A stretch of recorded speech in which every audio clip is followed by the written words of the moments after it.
like you would say like Luffy. Monkey D. Luffy. You know? Yeah, I was yeah, like, that's I right. was like, is that how your name is pronounced? Like for you, like or for other, or, I don't know, wherever you're from, or whatever the case is, or are you making a it didn't seem like it fit quite. So the way he would deliver some lines, and this is probably sounding just racist now, as I'm continuing to say this, it's just starting to sound racist. But like, it just didn't sound. I'll stop you when it gets bad.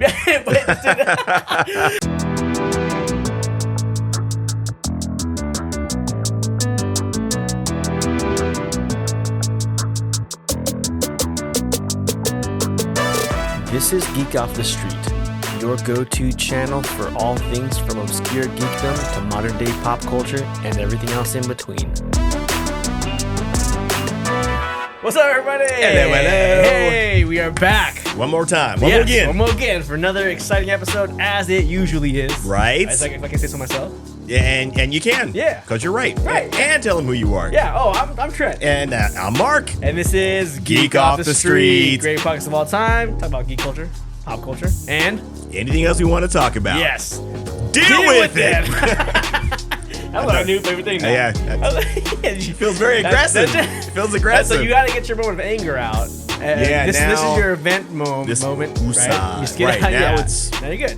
You're going to see a kinder, gentler Mark right now. From going forward from this minute. But yeah. You bastards? Okay. But if you couldn't tell by looking at those of you who are watching, if you couldn't tell by looking at us. Math. There's some new gold over there. Right. All this stuff. Yeah, we are covering the new Netflix series. Right. Yeah, just came out based on. The fantastic manga, the anime, and now a live action series called One Piece. One Piece. Yeah, sorry, but like world renowned, really, like big time. If you are anybody, you've heard of One Piece. Like if you are a human being in the first, second, or even the third world, you probably know you've heard of One Piece. At least heard of it. Yeah, right, yeah. And it's a huge favorite for a lot of people. Yeah. Some people may not care for it, but like you said, everybody has definitely heard of it. Yeah. It's been going on for well over 20 years. The manga came out in 1999, and it's still going strong. Still extremely popular. Right. Yeah. So it's interesting that we're now at this point in time we're getting a live action. Telling of it. There hasn't been any other like Japanese. There hasn't been. Or nothing. No? Exactly. Yeah. Japan normally will produce a live action version of something of a popular that anime themselves. That's usually not great. Right. It normally doesn't translate very well. They've done it with Bleach, which was interesting enough. I hadn't watched all that yet, but they did it with Bleach. They didn't do it with Naruto for whatever reason. Right. I don't know. They didn't do it with Too Sacred, maybe. One Piece. Maybe. I don't know. But Bleach was pretty popular too. So True. Maybe they just thought they could do it. Bleach and versus Naruto would have been a little more difficult. Maybe. But either way, this we were talking about the Netflix adaptation. Yeah, it came out August 31st. Yes. So not too long ago. As of this recording. Yeah, a couple days ago. And we got to the 8 episodes. Yeah. We're here to talk about it. Right. Yeah. But anyway, before we do that. Yes, yeah. What are we drinking? We're drinking how this week we decided to mix our own drink. We just thought about some ingredients that probably go well together. This drink has probably already been made, maybe. But we have no prior knowledge of it. Right. So we mixed some things together for it. to create the East Blue. East Blue. How do you like that? You know the show? Yeah. Right. You gotta watch the anime, read the manga, watch the Netflix series, do something. Yeah, do something. Yeah. And this feels like I'm in one of those towns. Right. One of those towns. One of those pirate towns. Syrup Islands. Or one of those places where they make some nice fruity drink. There's some rum in here. There's some Bacardi, the Malibu. Yeah, the blue curacao. That's where you get the blue. And then a little bit of Sprite. Yeah, and a little bit of shaking up. Yeah, shaking up, pour it nice, and it's good to go. Fantastic. This feels like vacation to me. We're ready to be pirates, I think. I think I'm ready to go. I'm ready to be a pirate right now. Let's steal some stuff. But how are we doing this week, though? This week, doing well. I went out to Disneyland. With some of my friends yesterday. Today, very nice. Today, wow, you're going more than I have lately. Yeah, it's been a little crazy, but it was a good time though. They've started doing all the Halloween stuff. At Disneyland California Adventure, so that's always very cool. It's fun. It's real festive, you know. Like they always go crazy for the holidays. So this is probably the best time Or I wouldn't say it's the best time, but it is a good time. Yeah, it's to pretty start cool. going. Yeah, there's some added things. Yeah, And there's some foods, specific foods. Right. I had a churro today that had Twix crumbles on it and chocolate drizzle. Interesting. Ridiculous. What was it called? Do you remember? The Trick or Treat churro. Okay, because I know we were looking for a churro of some kind and we didn't get to. I think we're gonna try a breakfast chimichanga. That's supposed to be pretty good. Where's that at? In California Adventure? Or? I believe yes, it is in California Adventure by the. It's not Thunder. Is it Thunder Mountain? Thunder Mountain's in Disneyland. Okay, then never mind. It's not Thunder Mountain. But anyways, I got hungry. Weren't able to find it, but okay. yeah, Gotcha.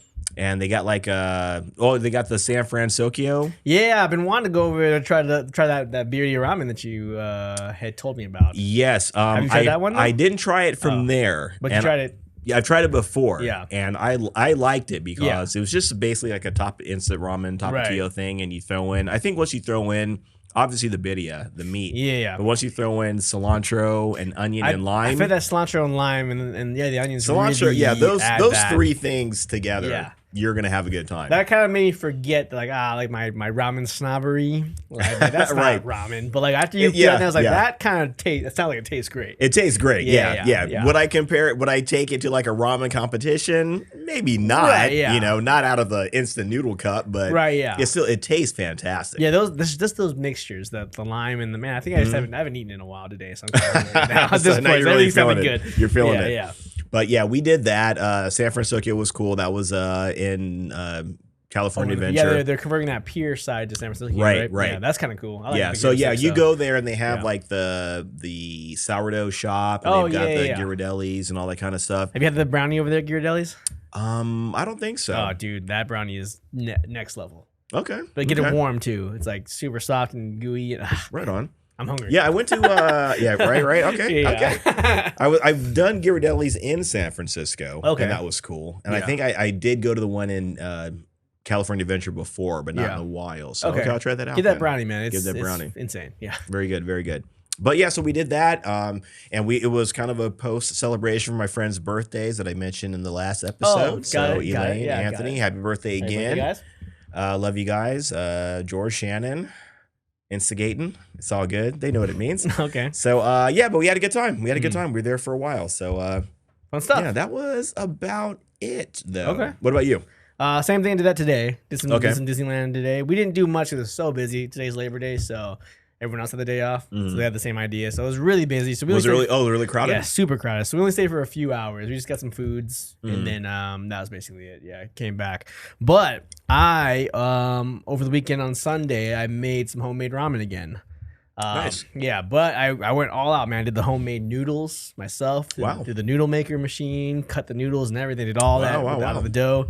And man, I don't ever 100% stamp of approval on myself about anything that I think I might be decent at. Right. I'm never like, oh, I'm the greatest. Right. I'm the greatest filmmaker. I'm the greatest whatever. I'm the greatest host on a podcast. Like, I never ever say that or mean it. I never mean it. But this bowl of ramen that I made is one of the best things I've ever done. Created. It was so good, man. Nice. Like, I did the broth for like 8 hours. I did I prepared the chashu, the eggs marinated for 3 days. Very cool. Put everything together in this bowl, man, and the homemade noodles it's top. It's a different. Oh, so the homemade noodles was the game changer. Yeah, that was another big part of it too. But I did some other ingredients, and it wasn't like a ramen bowl. It was like a dipping ramen. So like it's kind of like the more concentrated bowl. Yeah, and the noodles are on the side, so you just kind of dip it in and then eat like that. Man, it was so good, dude. I can't get over how good it was, man. Nice. And it took a long time. It was like a labor of love. It took a long time to get the bowls ready, but man, Who else had some? My mom and dad, my brother and sister-in-law, and then Ariana, my girlfriend, came over as well. And it was pretty great, man. Everyone seemed to enjoy it. They were all impressed. Nice. Yeah, everyone was. My dad was like, "This is restaurant quality." And my dad doesn't compliment me on anything, so that's how I know. Yeah, but yeah, so it was fantastic, man. And so so after that, I was inspired to finally start posting some more to my ramen Instagram. Yeah, I saw that. Yeah, and then I just unofficially launched my YouTube channel as well for ramen. Okay, cool. So I'm gonna start posting more ramen content, just ramen content to YouTube. So yeah, very good, man. Very good. Lots gonna be in the show notes. Chikata Ramen, that's where it's at. My middle name plus ramen. Nice. Easy peasy. But yeah, other than that, that's all that happened. Good stuff, dude. Very good. I'm glad to hear you back in it, man. I haven't heard you talking about ramen in a while. Right, yeah. No, man, I am like super recharged about it too, so... Yeah, but I thought I'd have you ever one of these days to have the ramen after we do Odin. My parents are still out talking about the Odin, so yeah, I'm down for that. Yeah. I'm 100% down for that. Yeah, for sure. There's tons of Odin ingredients in the freezer waiting to get made. So yeah, so we're trying to figure it out. We'll get there though. Right on. Yeah. Anyway, let's get into the show. Yeah, let's talk about this show. Let's talk about One Piece. So I gotta first just throw out there right at the beginning. Yeah. I have not seen a single episode of One Piece. Okay, I thought you had seen a couple, or you tried to. Not. I've seen a cumulative of probably 5 or 6 minutes of One Piece. Wow, so that's like the opening song, and yeah, exactly. Count those. I don't think I've ever like, seen. I'm over it. Yeah, I think of the most I've seen. This is probably bad, but I saw some like when it was on like Toonami or an American channel and it was dubbed. I think I watched a couple minutes here and there. And I was like, oh, these voices sound weird. I don't like this. Yeah. And then, I get that. I get that. Yeah. I think it was Sanji's like dub was really weird, like a super deep voiced New Yorker or something. It was really odd. Yeah. But anyway, so that was like that's what I remember, and I never really got back into it. I've seen my mom's watched all the episodes. Like I've seen it here and there at the house, but yeah, I've never watched it. Right. So that's why. But I'm really interested in talking about this. Yeah. Because the perspective I have is like I have nothing to compare it to. Like that's good. That's good. So I'm curious about your opinion. So I know the characters' names and some of their abilities, but that's it. I don't know anything else about One Piece. So I came into this completely brand new, which is actually kind of a fun perspective to have. Definitely. Like, it's really nice to not have anything to compare right, to. Yeah. And again, maybe that's been the catch or the caveat for all the stuff that we do review. We do have some sort of prior knowledge of it. So and it's not with everything, but you have a slightly different expectation when you go into it knowing something and when you go into it completely raw and brand new. Yeah. So hopefully it makes for a better experience. At least. I do have to say right off the top that it's very nice coming in. I don't want to say ignorant, but like really just having no prior. Yeah, like, no, I mean that's an accurate word. Yeah, it felt nice. I was like, man, this is what it feels like. Right, you can just sit and relax. Yeah, for most people, maybe all the stuff that we do. Have and again I say it's not everything because we do go in raw to some with things. something so maybe for other people that might enjoy something that we think needs more work or whatever, it's interesting to see like, okay, maybe that's how they're looking at it. They're coming at it brand new, so they don't have anything to compare it against or whatever, any sort of quote unquote baggage to bring. Yeah, imagine this time my dad watches every Marvel, DC, anything superhero related DC. He watches like this because he doesn't really have a lot of like anything to compare it to other than comics he read in the 60s, you know? So so it is nice. It's a nice change of pace to like just to be able to kind of enjoy something for what it is, and that's it. You know what I mean? That's my first thought. But again, if you guys don't know what One Piece is, you're living under multiple rocks and boulders and layers of soot. Yeah, basically, because One Piece is one of the defining animes I think ever made, and still being made. Still going, still extremely popular. Yeah, it's over 1,000 episodes, which is a lot. And there have been mangas that have gone for a long time. Yeah, it's not that uncommon. Typically, they don't. They go for a few years, you know, maybe they might go up to 10 years, but typically they don't last that long by a long shot. Right. And like in this, like this often as well, right? Right. Because it's not like they take 3 years off, right? Or 4 years off. Yeah, exactly. Yeah, it's consistent. It's like, it's consistent. It's consistent for X amount of years, and then it's over and it's done with, and that artist typically moves on to something else, or that creator moves on to something else. They tell a different story, and you kind of go through it all over again, and you hope they come up with something good, but typically they kind of peak with that one thing. And the artist for this one, I'm going to say his name wrong, like Ichiro. Ichiro Oda. Oda.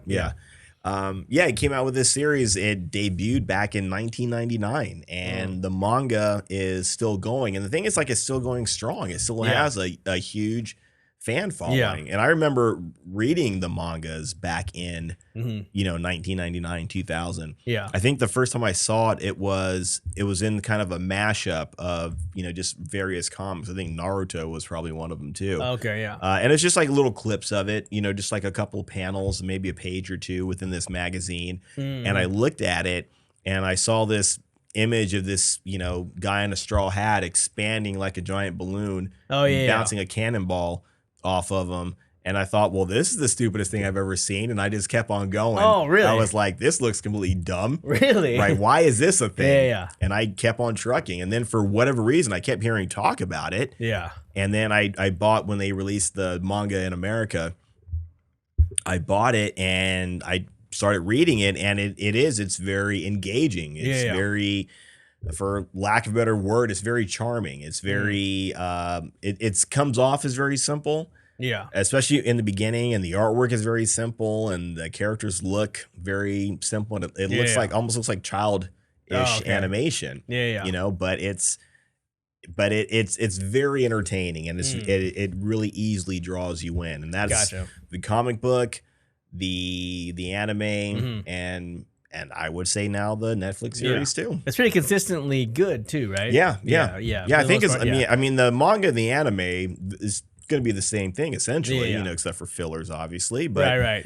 Yeah, they you got to have likable. You got to have those likable characters. That's the thing about Luffy and the rest of the Straw Hats. Yeah. Very nice. Yeah, that's cool. It's good stuff. Yeah, for sure. So let's get into this Netflix animated series, though. So this or live action. Or sorry, yeah. Did I say animated? Yeah, you did. It's all good. Say that. Yeah. So this is the I'm already thrown now. The Netflix adaptation of One Piece, basically, which, like Mark was saying, it came out a couple days ago. As of this recording, the 31st ish. 31st. Yeah. Okay.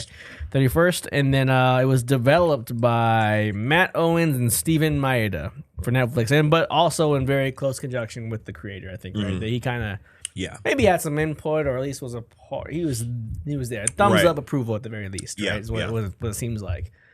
So I ran for, it's like 8 episodes long. Episodes are around 50 minutes, 40. Yeah, that's a good way. Yeah, 50 minutes, give or take. Yeah, close to an hour, not quite though. Yeah. And that's basically it. Yeah. And again, it's very different. It is different from the manga. It is very different from that, but it does. I think they do a good enough job. Again, trying to capture, the essence of the characters. Okay. So maybe, I don't know. I'm not sure. Maybe some of the charm of the anime was. Yeah, there definitely. Some of that in there, I feel like. Yeah, definitely. It certainly was. Yeah, for sure. So if you guys don't know, there's the show overall is about Luffy. He's a aspiring pirate, right? Yes, aspiring pirate. He wants to be the greatest pirate in the world, and that pirate has a title. It's called the King of the Pirates, and that's what he's going for. Oh, he wasn't just saying that's actually the title. That's actually the King title. Yeah, that's actually the title. Very straightfortard. Yeah. Very simple. No, can't argue that. He wants to be the Hokage of that world. Oh, now I get it. Yeah. Now put it in context. Right. Yeah. So, and that's what it's about. It's about this young kid who goes out. He starts off by himself, just the wide-eyed optimist and all that kind of stuff, and he ends up drawing people into his orbit that he invites onto his crew, and it's about him gathering this group of other pirates and friends, essentially, to go on this adventure. And it's a very perilous journey going to the trying to find the One Piece. Essentially, all this started, and I'm sure everybody knows already, but just in case if you don't. There was the original King of the Pirates. His name was Gold Roger, or Gold Roger. Okay. That's important. Yeah. It doesn't seem like it right now. They just call him Gold Roger, but it's actually kind of important. Okay. So he becomes the King of the Pirates, and he basically has, in theory, this great treasure that is somewhere, and when he essentially is caught and he's going to be executed. And before the execution takes place, he tells the world, all my treasures are out there. Like, everything that I've gained, it's out there. Go find it. Yeah. And it kicks off this, what they call the Great Pirate Era. And there is just all kinds of people after this great treasure. Oh, yeah. And they are, I guess as time has gone by, they have become, a lot of these people have become very, very strong, they're very talented fighters. Yeah. And there's an X factor in this world. There's a couple, but the one that we're going to be dealing with right now is something called a devil fruit. Yeah. A lot of them look something similar to this, some weird. Like that. Yeah. I know the first time I saw this, I was like, oh, a gunko fruit. I'll eat this right now. The fools don't know what's sitting here. They don't know what they have here. Yeah, I was walking by this thing. So, and the funny thing is, and it's part of the creativity of, I think, of One Piece, is they have these different fruits that will grant you different powers. Like there's one that will grant you like fire, power over fire, power over ice, power over lava, power over light. You know, all these different abilities. Wow. Yeah, it gets really extreme. A power to like turn into a dinosaur. All kinds of. Wow, literally, like whatever you can think of. Exactly, and the funny thing is, like, there is a fruit that will do almost anything. You know, you just have to find it. Yeah. And that's what makes it so fun, is that you'll have somebody that eats like some kind of fruit, and like Luffy, he has turned to rubber. His body's like rubber. Yeah. There's another guy that has a similar power to his, and he has like springs, like his legs will turn into springs, or his arms will turn into springs. Gotcha. Another pirate ate a fruit that allows him to be chopped up and not die, or he comes apart. It's so twisted. So literally anything you can think of. Is that the clown guy? That's the clown. That's Buggy. So he ate a devil fruit too. Okay, gotcha. They don't say it in the story, but in the manga, what happens is he is a young pirate, and he mentions Shanks. Yeah. The gentleman we have right there. He mentions Shanks. They were on the same pirate ship together. They were on the pirate ship with the King of the Pirates. Oh, okay. The two of them were. Yeah. And I believe Shanks might have found, I don't know if it was Shanks that found the fruit, but I think Buggy, as a kid, was trying to steal something. And Shanks caught him, just by accident, like just, hey, what are you up to? And in a hurry, he kind of threw this thing in his mouth just to kind of hide it, and he ended up swallowing it by accident. Oh, okay. And that's how he ate a devil fruit. And devil fruits all have mysterious powers, but the exchange, the caveat with that is you get these fantastic powers, but you lose the ability to swim. The ocean water will basically it incapacitates you. So that's actually right from the book. That is because they mentioned the show. That's a great contrast. I love you get this grand power. But like the thing that you have to be on as a pirate, is the ocean. Kill you. Right, exactly. Man, when I first I was like, what? Salt water, like ocean water, that's gonna kill you. And I was like, they're pirates. Yeah, that's amazing. Yeah, like, that's super devastating. Like it's yeah. That's the trade off. Yeah, that's awesome. I loved that, man, so much. Yeah. So it's very humbling, and it does come into play in the series where if you. Like Luffy gets thrown into like the water of the ocean a couple of times, and it's like kryptonite. It's over. It's like kryptonite. Man, yeah. For Superman, right? Me.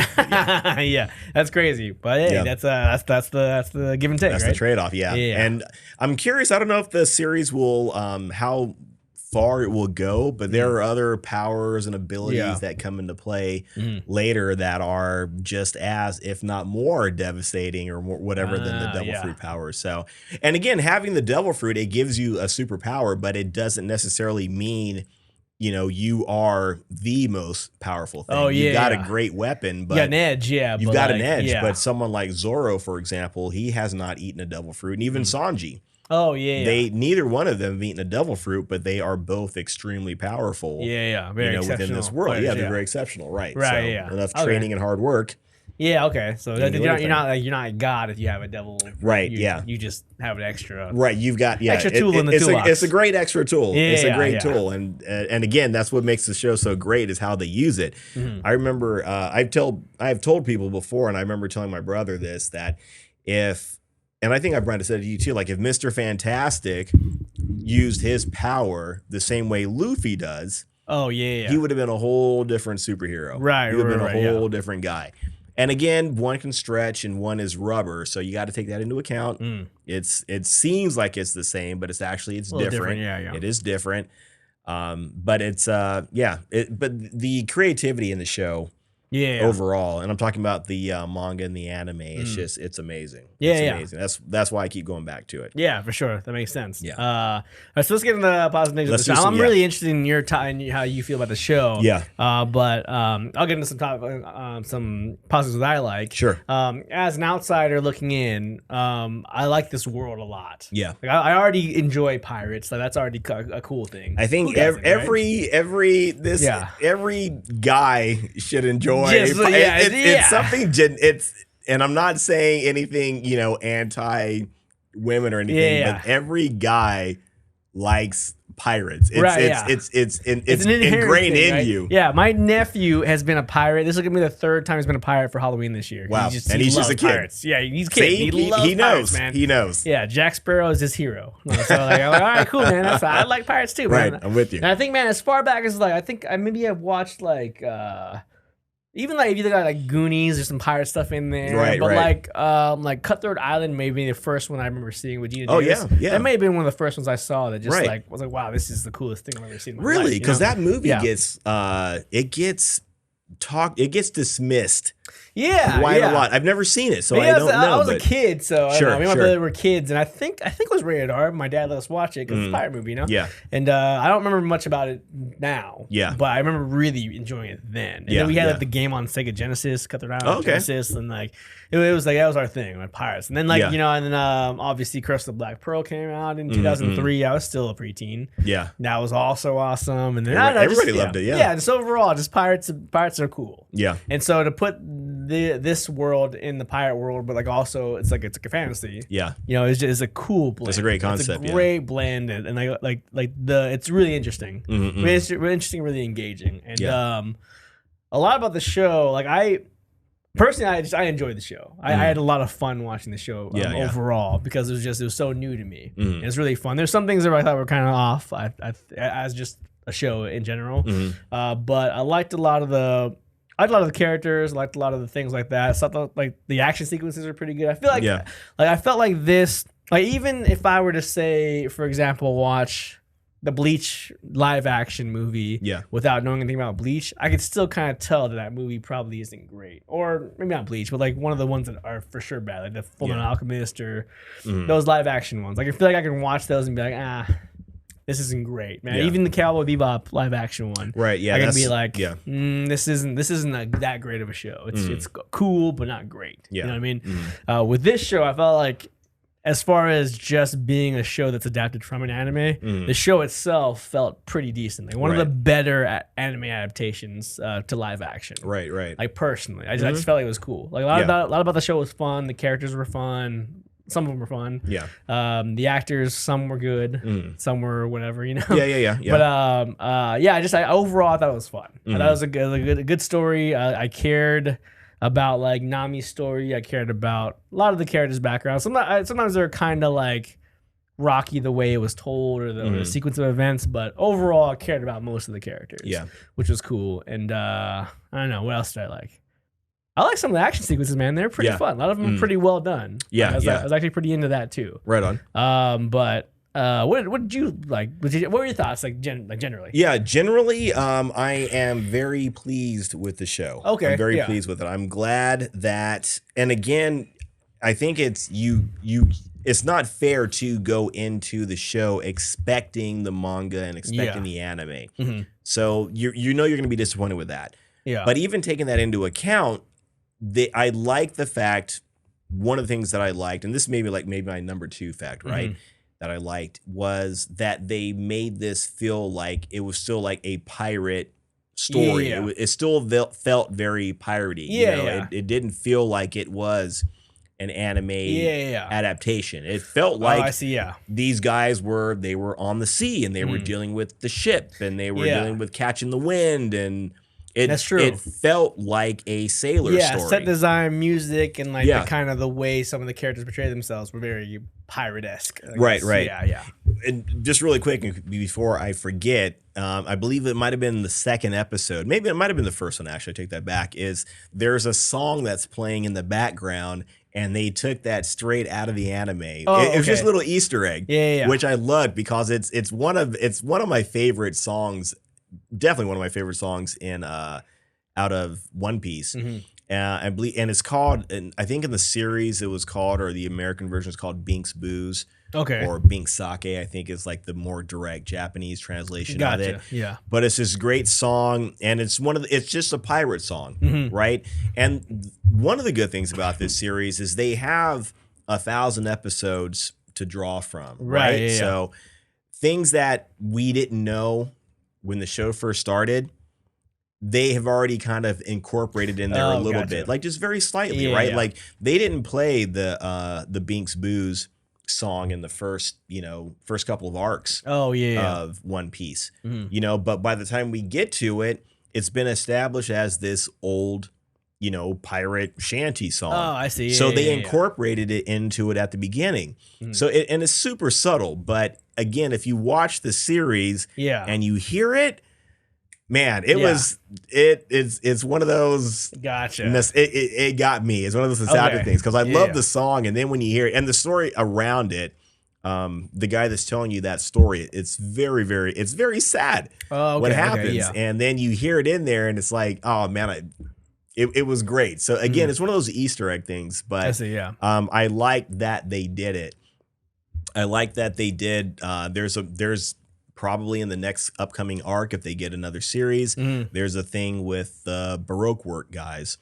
There's this guy that comes after Zoro towards the beginning. He's got a 7 painted on his face. And he's like, if they wanted to recruit me, they should have sent number 1, or they shouldn't have sent number 7 to get me. I see. And that's actually it's a cool thing because again, that doesn't happen that we see in the manga. But in later on in the manga, we find out later on, he's all, I remember you guys. So you guys tried to recruit me. And it's just a line. It's just a line and it's dropped. And you're like, okay, they wanted to recruit Zoro. That makes sense. He's a great pirate hunter. Yeah. And then you see the recruitment taking place. That was pretty cool. When they go to Barati's floating restaurant. And the guy that kind of, stumbles in. He's like, I haven't eaten in days or whatever. And then they show that other guy on the beach that Mihawk. Mihawk fights him and takes him down. Again, in the manga and the anime, that happens where the guy shows up as I haven't eaten in days. But what happens is that character, his name is Don Krieg, he shows up at Barati's and it's like, I haven't eaten, but I'm taking over all your stuff. Because I'm one of the greatest pirates out here. He thinks he is, and my fleet just got destroyed, right? And you never see it. He just said my fleet got destroyed. And then he says, that's the guy right there, Mihawk. He shows up later. Gotcha. So you never see it, but you just know Mihawk did it. So now they in the live action series, they're showing the stuff. That was never talked about, exactly, but not shown. So that I like too. That's kind of cool. Filling the blanks and it's very cool. Doing a little bit of a different take. Yeah. And again, I think it's one of those things that's good that the audience can just watch it and enjoy it. Yeah. But then also, it's just a bonus for the people that have already seen it. Yeah. So okay. That's like an extra payoff. It's an extra payoff. So again, my number 2 thing that I like is that they made this world feel a lot more real. Where they are on the ship, and then when they went to Barati's, and they didn't make it look the same way it looks in the manga, but they made it seem like it was a fancy restaurant, which is what it was, and they just gave it its own look, and you still get the point. This is a very fancy, high-end place, right? But my number 1 thing that I liked is I think if this show was going to work, the characters had to be done very well. That clearly had to be the most important thing. So. Seeing when Luffy first shows up, I was, I didn't have an opinion yet. I was just, he's there. I'm going to stand back and I'm just going to watch. I'm going to see what he does, how he does, and see how I feel about it. Because right out of the gate, you can automatically shut almost all of them down for not looking right. That kind of thing. So after just watching him and observing him, I think he captured some of the core elements of Luffy. He wasn't like the Luffy in the comic book or in the manga and the anime. He wasn't quite like that. Luffy in the manga is a lot more free-spirited, a lot more naive, for lack of a better way to put it. And he just, it almost seems like for the most part, he's just doing whatever feels good to him. I see. And in this one, he was a little more human, where he was dealing with the consequences of like Zoro getting hurt and, you know, trying to believe in his friends and all that kind of stuff. So that was a lot more grounded as opposed to him being like just blissfully naive. Kind of felt that it fit the live action world a little bit more. In a manga and an anime, you can allow for that. You know, it makes more sense. But the character, I think he had to be very likable. You had to like him, and you had to want to root for him and cheer for him. I think they did a good job establishing that. Is he exactly like the Luffy in the comic book and everything in the manga? Not 100%. Yeah. But I think the most important things are there. That the actor always had like it felt like a very genuine smile, very genuine like excitement or exactly whatever, with what he was doing. And some moments, like some of the scenes they were trying to take right from the manga, and they don't translate 100% great.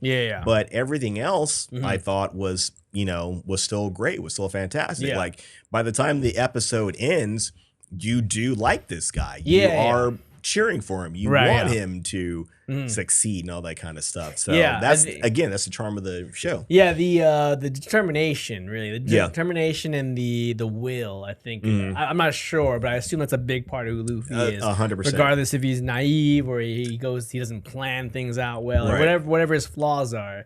At the end of the day, he seems like he's just a will-driven guy. This is what I want, and this is how we're gonna get there. And this is where I'm just gonna get there, however I need to. Right. And that my mom always talks about how much she loves the show, and she talks about how that's a big part of who Luffy is, just the will. Yeah. The will, the never giving up kind of attitude, kind of like Naruto a little bit, you know. Yeah, definitely. Very similar. So I saw that in this character, right? But I did like that he had flaws, and he addressed his own flaws sometimes, you know.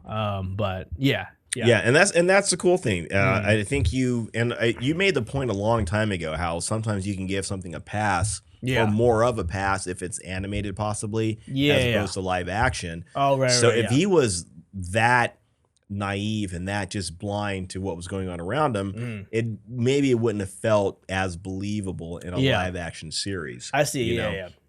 Like there's no way somebody that is this simple would have survived. For this long kind of thing. It would have been done a long time ago. Yeah, I did like that was actually a great example with Zoro. I like that you could kind of understand both like Nami's perspective and Luffy's perspective. Yeah, because she's like, I knew he was gonna get killed. Why didn't you stop him? You're the captain. Yeah, and he was like, well, because I believed in him. And I was like, well, you know that. Right. And you're right. You're both right. So that was kind of a cool to show those both sides. Like he knew. He believed in his friends, but also knew maybe, I could have stepped in. You know? And he kind of felt guilty about it on some levels, you know. But again, that's what happens. Like again, in the anime, there's the belief and the hope and all that kind of stuff. Thank you, sir. A little bit of East Blue.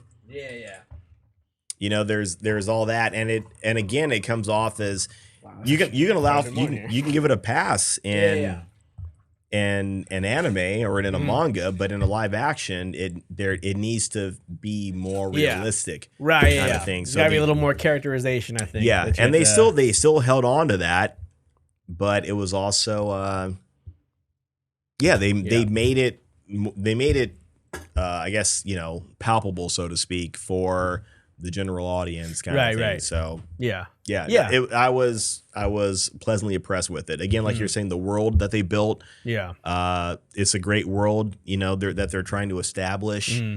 I'm looking forward to seeing more of it, hopefully. Definitely. This would be a world that I want to exist in, like a pirate, free-spirited adventure world with some superpowers. This seems pretty cool. Like, this seems pretty cool. Like, Pirates and superpowers. Yeah, what a great concept, man. What a great concept. Mark Miller? Yeah. Make it happen. Do something. Yeah, do something with that. Yeah. And then Yeah, that, and then also this, like, watching this series, man, I really want to go watch the anime now. Like, just based on what I enjoyed about this, and like, I think maybe the first 2 episodes I was kind of like, I don't know, I'm not sure if I feel maybe this isn't quite what the anime is like. So maybe this isn't the best thing ever. The anime is very different. Yeah. But then like when I got to like episode like 3 or 4, and like the cohesion started happening with the characters, and like the story kind of started building out a little bit, more development. I was like, I kind of along for the ride. Yeah. Like by episode 5, I was like, yeah. All right, yeah. I'm really liking this. I'm liking this a lot. Yeah. Mm-hmm. And then you get deeper into who the characters are, and what makes them tick. Each one of them, really, a lot of the backgrounds. That was great to show where each of them come from. I think, which is awesome. I'm not sure how much they get into in the anime. Yeah, but they do. They do 100%. With 1,000+ episodes, I'd hope they would. I would hope you do. I would hope so. Yeah, no, they do a good job of doing that, I think. I think where they really, really come together.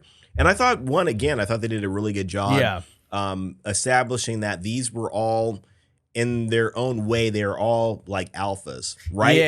They kind of butted heads a little bit when they all got together, like a little bit with Luffy naturally, but even with Nami and Zoro, were they were like just hitting each other with quips like all the time. You're like, I don't trust you, and you're an idiot, and all this kind of stuff. It makes it more, in my opinion, it makes it more believable when you have these characters, again, like I said, that are like these alpha type characters that are all, I've been doing things my own way for so long, blah, blah, blah. And then when they all come together, it's like, how do they mesh? And it's not like some instant connection. It's not like they, well, I'm on the ship, you're on the ship, let's be best friends. It's like they didn't gel at first, and they earned it. So the tightness and the camaraderie that we'll see, that that we do see in this, but that we see later on, it makes sense. You understand why these guys are so tight with each other. Another thing, again, all the characters are great. I think Usopp, I was going to be a little curious about how they did that character, because he's essentially, in the comic book and the manga, he's a bit of a character. He's a bit of a liar. He is a bit of a nuisance, it seems like, maybe. I wouldn't say a nuisance necessarily. He is prone to not even exaggerating. He's lying.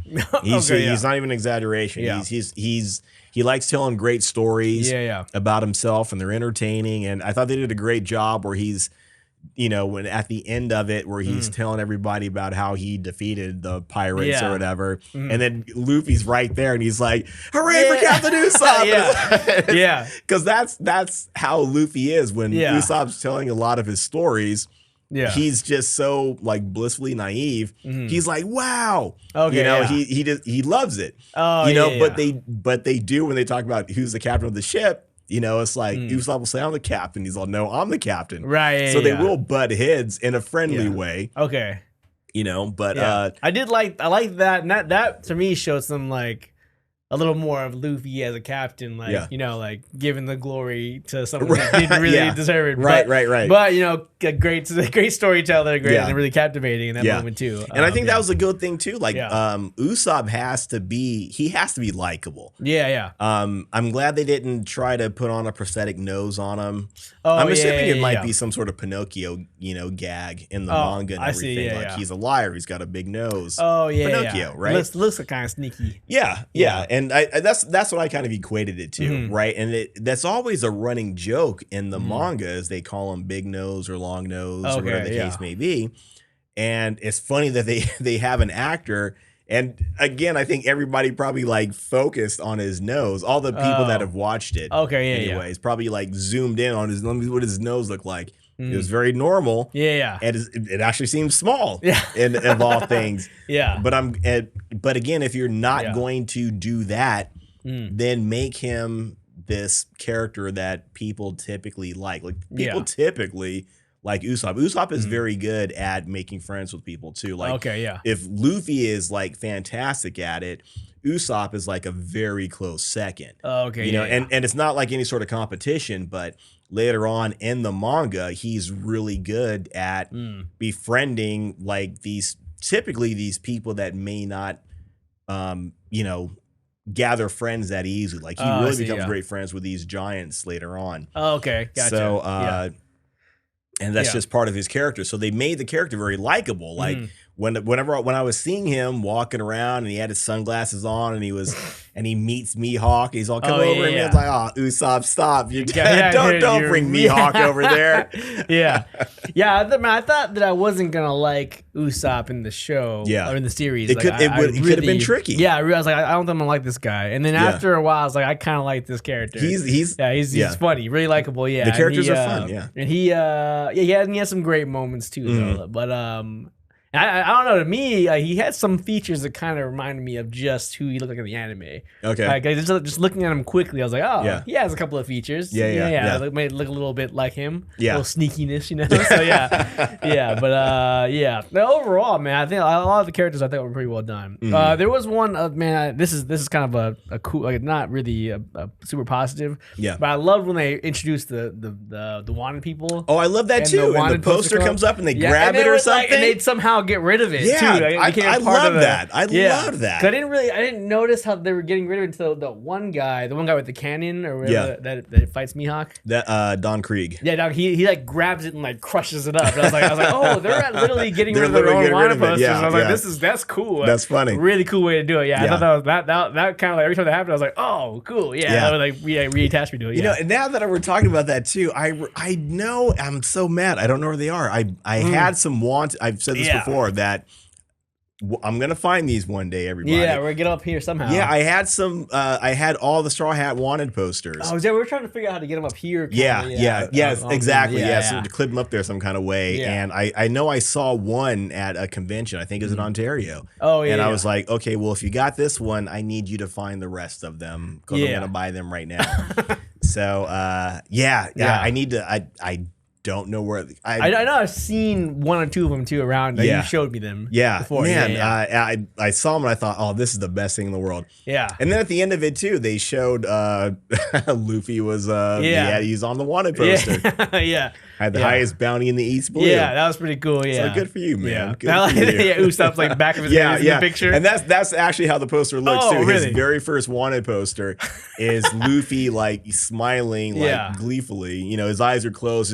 Just your typical happy anime, smile. And in the background, you see Usopp, the back of his head, and I don't know what he's looking at kind of thing, but for whatever reason, it's there. In it, though. Yeah. That's pretty funny. Yeah. I don't know how they get these wanted posters. Yeah, who's taking these pictures, right? Yeah, I think they do say at some point in the manga that it's either, I think Nami, somebody asked her to pose for like a picture, but it turned out to be a wanted poster later. Oh, okay. But so when you see Nami's poster, eventually she's like striking a pose and sorry, I got a little excited.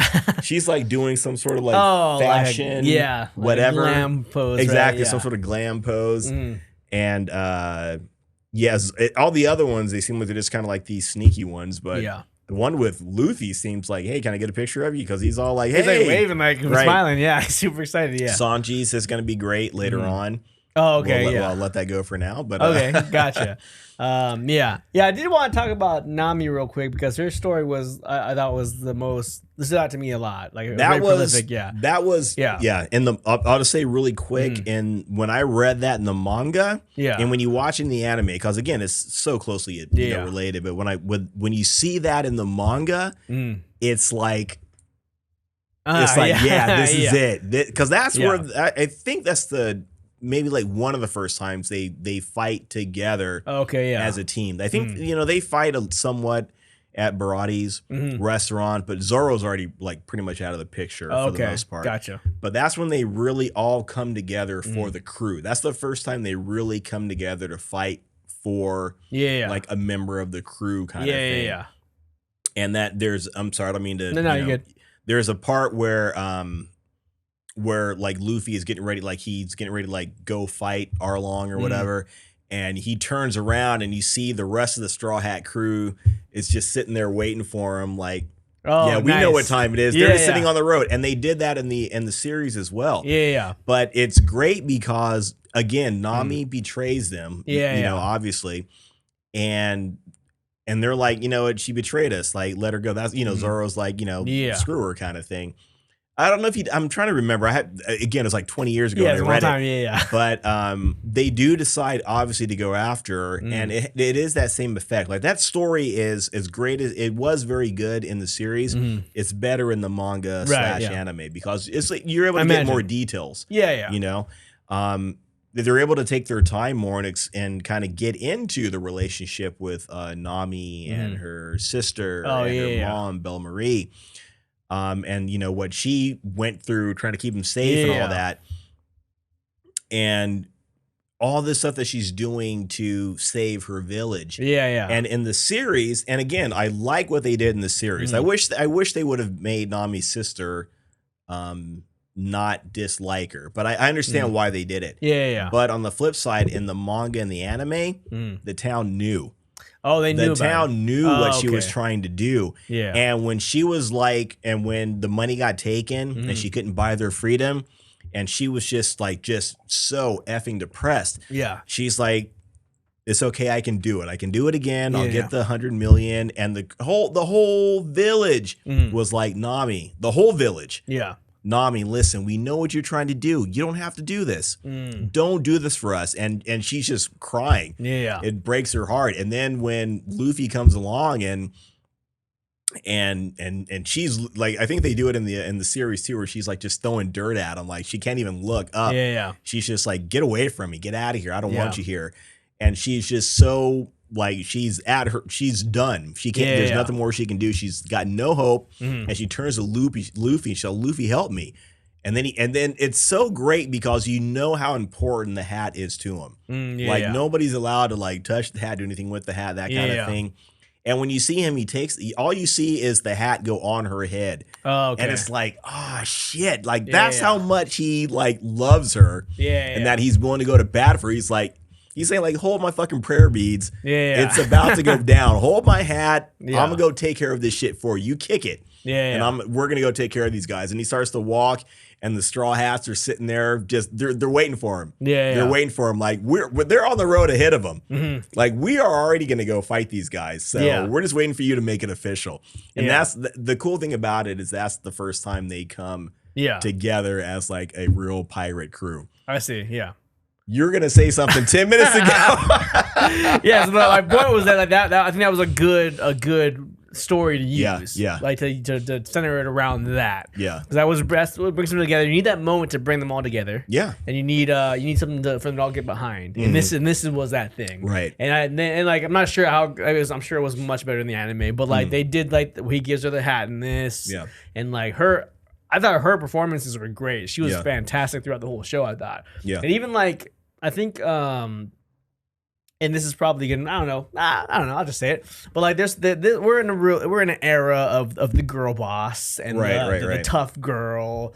And like, no offense, but there are a lot of some actresses that can't play that role well. Like, I'll talk forever about, what's her name that plays Jessica Jones? Kristen Ritter. Jessica Jones Netflix. She always tries to play the tough girl. Not very good at it. Even Emilia Clarke, she played. She played Daenerys Targaryen. Daenerys, but she the Skrull. She was fine, but then she played Sarah Connor. In that Terminator movie, and she wasn't good at it. She wasn't good at playing that type of character. And we're in an era where that's like the thing, the girl boss, the tough girl. I'm tough. I do it, and like sometimes it's not that great if it's not written well or it's not performed well. This I don't know her name, but the one who played Nami. It was something Rudd. Something Rudd. That's who her parents are. Damn, I looked at it. Is her parents? Paul Rudd and no, her parents are her parents. She's not related to Paul Rudd. Not related to Paul Rudd. Just a coincidence because I saw that name. I was like, her last name is Rudd. I was like, there's another famous Rudd. No, she is not related. Not related to. She is not related to Paul Rudd. Yeah, just an amazing coincidence. Yeah, but she was good. Her emotional scenes. And she's like 30. Is she really? Yeah. She looks like a child. But yeah, I thought she performed really well. Her emotional scenes, her serious scenes, even her that first line. This is I laughed really hard the line when I wasn't sure if I was gonna like much of it, but like when they're trying to break into the safe And then the alarm goes off. Yeah. And then he's like, "Oh, you think that they know we're here?" And she's like, "No, it's the other thief and pirate that's trying to break in." Yeah. And he's like, "What are the chances?" And that exchange is like, "Oh, this is good. This is good delivery. It's good. It's not like forcing the humor, not forcing the sarcasm. It was good. You know." Yeah. So after that, I was like, "Okay, she might be pretty good." And after that, I was like, "Man." Good, she's all right. She's all right. She plays the role really well. Yeah. So, or the role within the series, the Netflix series. So, I thought, and then for them to center around her arc, and that's the whole thing that brings them together. Big and like Luffy's determination to not believe all the signs, all the evidence of who she's supposed to be. Yeah. To kind of go out there and be like, I want to hear for myself. And ends up so she's just doing it for the right reasons. You know? Yeah, something's going on with her. Something's going on. And he knew it. He knew there was something more going on. And all that into that going into that final I think it's the final two episodes, like where they're going to save Nami. Yeah. They assault Arlong's base, Park. Arlong Park, and that whole action sequence I thought was great. And I was like, yeah. All right, you only got one sword. All right, let's see what you can do with the one sword. And you're still bleeding. Okay, right. Well, yeah. And then and then Sanji was in there doing his thing, and like they're teaming up on doing attacks and stuff. And I was like, this is pretty cool, man. Yeah, this is pretty good. And then you see some of, I'm not sure if these are like his actual moves or not, in the anime, but you see him do some of his gum moves and stuff that are pretty cool. Yeah, that was all. Yeah, it was all there. Gotcha. And I even I thought like when his foot comes through the roof. Yeah. To do the axe. That's a big thing. Yeah. Oh, that's a big thing. I was like, that's a real thing. Yeah. I was like, oh, okay. This is cool. Like, this. And he's like just like topping his moves more and more. Yeah.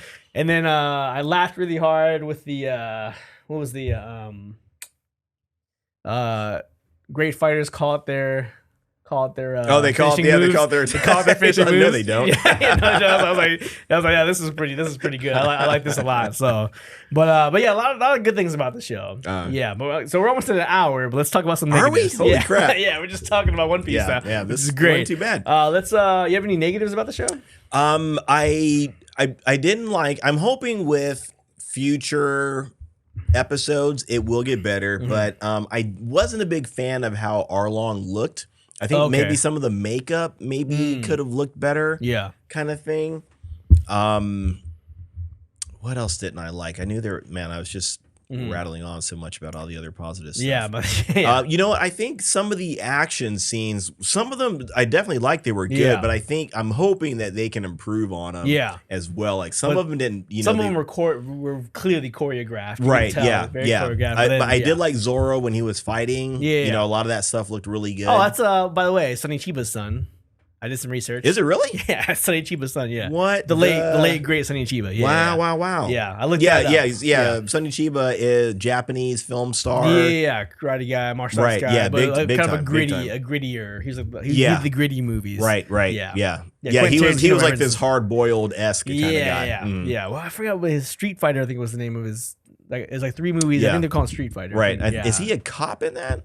He's a cop, like a hard boiled, like vigilante. Or maybe it's a different type. one where he's a cop or something. Yeah, yeah, probably. He's done a lot. But he's one of those. It's almost I don't necessarily call it like a Japanese version of a film noir, but it is like that. Yeah, where very much so. Yeah, there's a femme fatale kind of thing, and he's like this badass, hard boiled, like he's got the big eyebrows, loose cannon. Yeah. Basically, that was his son. Wow, so that's his son who played him. Yeah, that is so awesome because I thought he was great. Yeah, we're back on the positives, right? Oh, I thought I love because Zoro again. I love all the characters. Zoro's one of my favorites. You look at Mark's shirt. Yeah, right. The shirt, the things.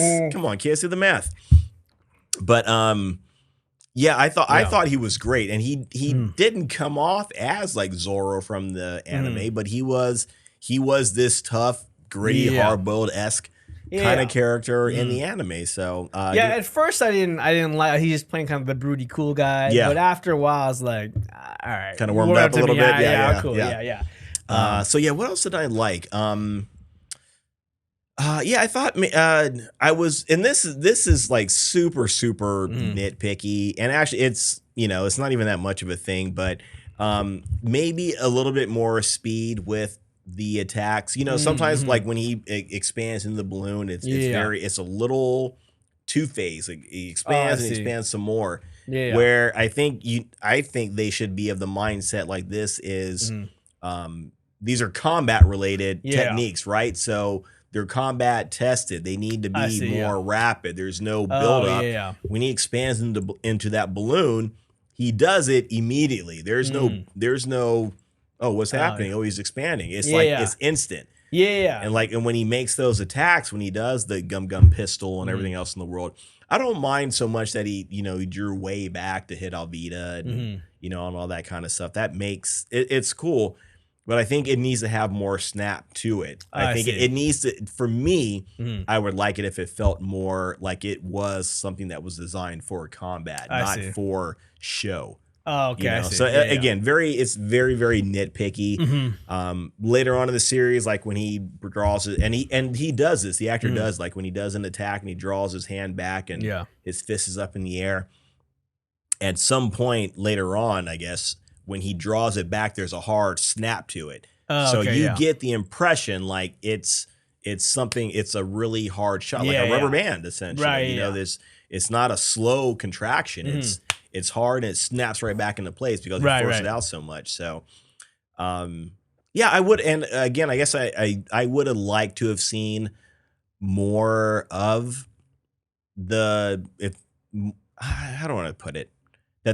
I don't want to say that they kept true to the manga, but a lot of the stuff that they left out of the manga, and this always happens, I suppose. I would have liked to have seen it in there. Like Don Krieg does show up at Baratti's restaurant. Oh yeah, and they fight, and it's a tough fight for Luffy because he's hitting Don Krieg at one point. And Don Krieg has like a shield of spikes. So how do you punch something with spikes, right? Without like blowing yourself up, right? And Don Krieg, not literally blowing yourself up, but Luffy fights him and he finds a way to beat him with these obstacles. And he gets beat up in the process, but he finds a way to win. So I would have liked to have seen more of that. You know, even with Kuro,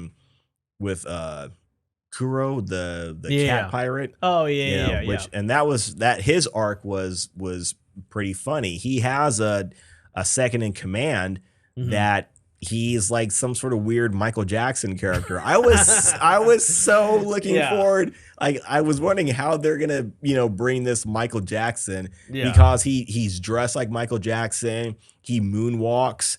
It's like all this different shit. I'm like, oh my God, how are they gonna do this? And they opted not to do it. So I would have liked to have seen more of that. More things like that. Right. I mean, I get it. Yeah. Well, I looked it up, and I think the East Blue arc is like 71 episodes or 61 episodes, something like that. Okay, something like that, yeah. Yeah, so to condense that into 8 episodes. Yeah. Well, I think those 61 episodes there's more to come with that. I think part of those 61 episodes, I think it leads into, maybe I could be wrong. Because a lot of, again, from that point on, like every character has like a, decent amount of stories, like when Luffy meets Zoro, there's so many stories, but he gets more with, the little bit with Nami and then with, Usopp, there's a few, there's like there's a small arc there. So maybe it could have been 61, I suppose.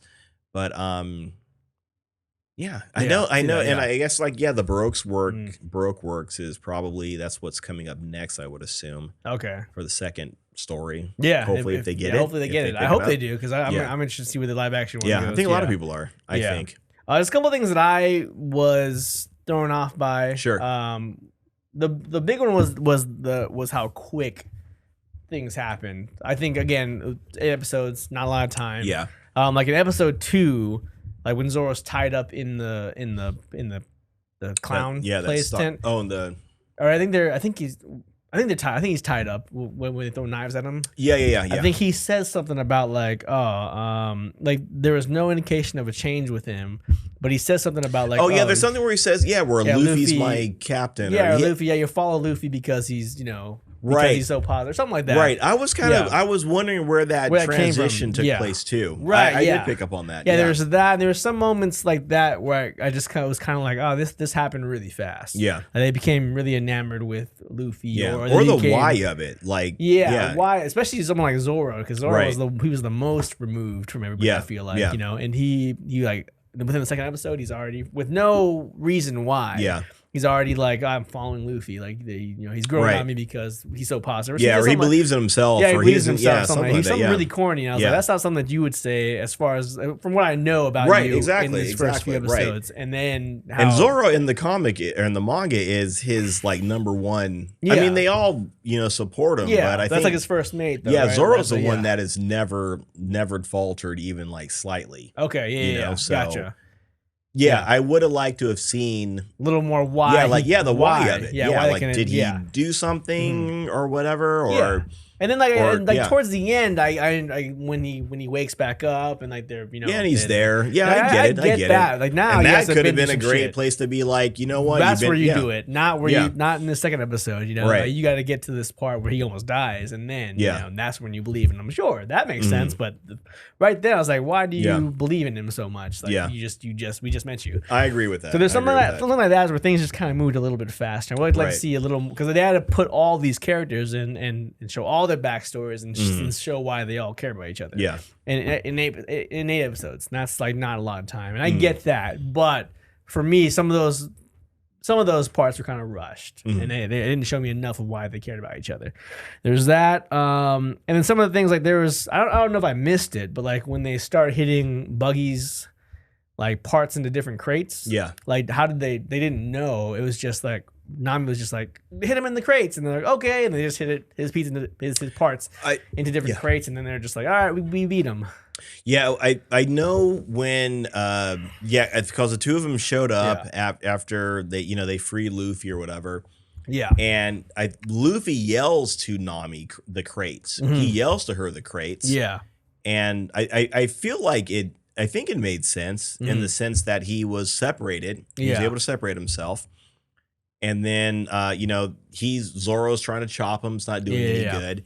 And then Luffy's trying to fight him too. And he just yells. He sees the crates. Yeah. And he yells to Nami the crates. And are you thinking like she should have thought like why? No, it just seemed like because like in the series it was just like they're fighting, they're getting their asses beat, and then all of a sudden the crates, and then they start hitting them into the crates. And then they just like I just figured like he figured I guess he just kind of did the math, so to speak, that, if I knock his, his forearm right or whatever in, knock it over there, the crate will secure it. And that'll trap it.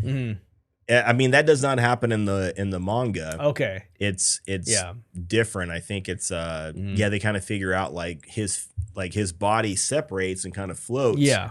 But it's not so much that he's developed anti-gravity because his feet are still on the ground, which is interesting. Like his feet don't float. If I felt like they did in this series, maybe, but his feet stayed on the ground in the manga. So I think they did something with his feet, and I think they hit him in the nuts. I mean, they in the manga they did some stuff like that, and they were able to beat him. Yeah. So it just kind of seemed like it was just like they were getting their asses beat, and there wasn't even like a moment where like they look at the crates or they have like a reason why they would go to that. It was just like they're all asses beat, and then Nami's just the crates. And it was. Right? I think it was Luffy that yelled the crates. Oh, was it Luffy? Luffy yelled it to Nami. Okay, right. Yeah, and then Nami opened up the crates. So I think that's what it was. Right, but there was no there wasn't even like a shot on the crates. There wasn't like a shot of like Luffy like having a realization like, oh, we gotta try something different. It just was like asses beat the crates, and then it just happened. So I kind of like. There are moments where they beat people without having or at least mostly Buggy, but like where they didn't have I think there might have been, or at least a part where Luffy looked at it, but I'm not 100% sure. But go ahead. So it felt that's what was going on. Like, stuff like that kind of happened, where just like where things just kind of happen quickly. Yeah, with no explanation for it. And that was not necessarily that moment, but that was a big thing with me too. Like the whole fight with Arlong, that felt pretty rushed. And again, 8 episodes, and they got a lot to cover, a lot to do. But that was in the comic book, in the manga, that was a very tough fight for Luffy because Arlong has, and that's the thing too. And this is neither here nor there, but Luffy, I don't know if he has super strength at this point in the series, but he's very close to it. Even like just him by himself. He is unnaturally Stronger than a typical skinny person. Yeah, exactly. Stronger than most people. It's very strange. And it's weird because in that, I was talking about that Michael Jackson character. He hypnotizes people, and he was hypnotizing somebody else, and Luffy saw him doing it, and he got hypnotized. That's just how simple Luffy is. But he was hypnotizing his crewmates to like, you're 10 times stronger than you are. And so now the crewmates are stronger, but Luffy sees it too. So he gets hypnotized, but then he becomes stronger too. And he goes down to they're fighting on the beach, and he basically like lifts up a ship. Oh, okay. Yeah. So, I mean, and it ends up like cracking in half and kind of thing. But I mean, that kind of tells you how strong Luffy is, right? Yeah. So and again, Arlong is very powerful, and the two of them are very strong. And Luffy was fighting somebody that had, shark teeth, right? And Arlong would like bite his teeth into them and like just sink him in deep, and it would tear him up. And then Luffy would like hit him and like literally like knock his teeth out. But because he's a shark, they would grow back again instantly. And he kept doing it. It got to a point where he was like taking his teeth out of his mouth and attacking Luffy with it. Oh, geez. In the manga. So again, and they had a short amount of time. But it's kind of like I was saying too. It would have been nice if they had, maybe drawn out some of these things. They introduced a lot of characters, and like really, like I was curious about Mihawk. Like, I don't know anything about him. I was like, that guy seems devastating. Yeah, he's a big mystery. Okay, and the warlords and all this kind of stuff. But I'm sure they'll get into that later on. But there's that, and then.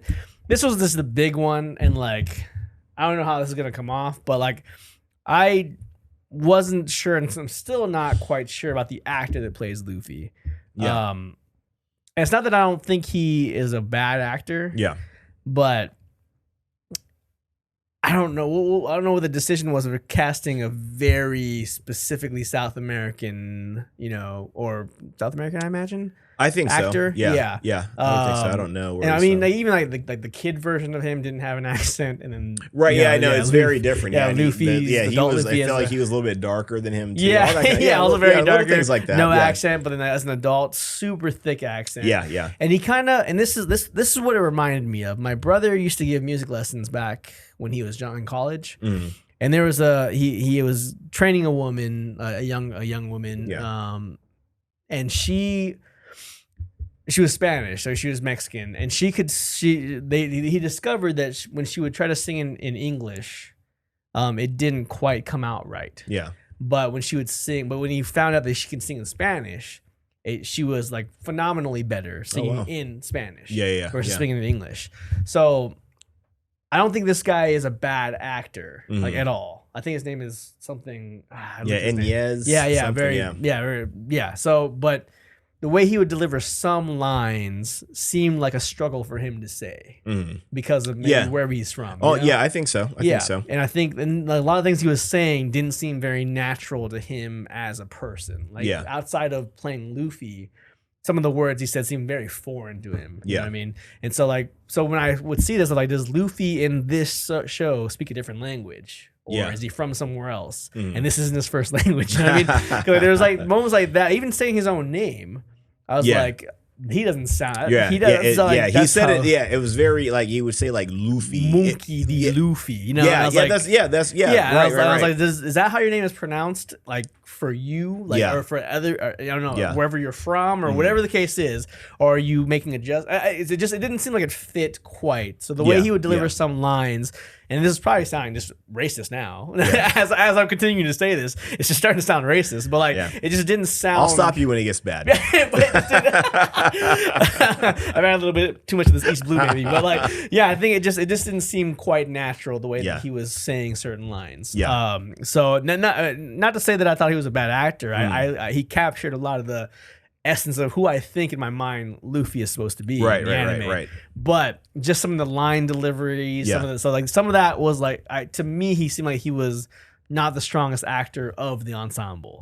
But could have been a language thing. Could have been a I agree. I think it was definitely a language thing. I don't think English is probably this actor's first language. Absolutely not. I mean, the fact that he speaks as well as he does, is fantastic. It's better than my Spanish, which is pretty good. It's still pretty good. But But for me, taking all that into account, I still like this actor. I still liked him playing Luffy. Yeah. And again, when he would say, like, there were some words that, like, what did he just say? Yeah. Like, and it wasn't all the time. It was maybe like 2 or 3 words here and there that he said something, and I was like, yeah, what are you trying to say? Yeah. Yeah. And then, like you said, when he said Monkey D. Luffy, he's kind of said like Monkey D. He said it like that.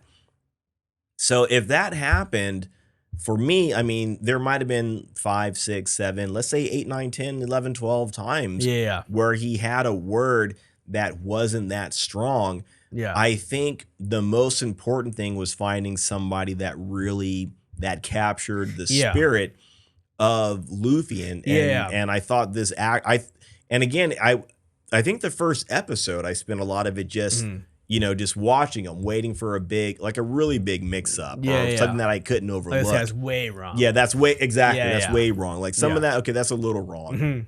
I'm still gonna go along, kind of thing. But overall, I love him in this role. I think he's I think he's great at it. Right, and there was like I think there was even like. Again, it's gonna sound like it sounds, but there's like moments where I was like, I need to not like this guy as Luffy. I need to find a reason why I don't like this guy as Luffy. Sure. Yeah, outside of his performance. Yeah. And like by the end of the show, I was like, I can't not like this guy. Right. He's playing this character that I think is very important to this story. Yeah. To this ensemble, And so there's nothing that I could really draw from that made me not want to like this character and who he's supposed to be in the show. Fantastic. I think it was great. But I wonder if this show was in Spanish, would I buy his performance a little bit more? You know what I mean? Okay, I hear you. Kind of thing, right? Yeah. But going back to my brother's story, the story that's my brother, like, would he have performed a little bit, like, a little more smoother? Maybe. Yeah, I bet that's probably the case with a majority of actors where they're acting in a language that's a second language to them, or a third language or whatever. I bet that's the case with most actors. I know that what's his name, Christoph Waltz, something. Christoph Waltz. Yeah, right. Now he phenomenal speaks like 4 different languages, something stupid, and he's fantastic when he's delivering all of them. Like that's. Yeah, I think he's not even German, and he's played the German role. Yeah, I don't think he is either. He's like Swiss or something. He's not the role that he usually plays. Right.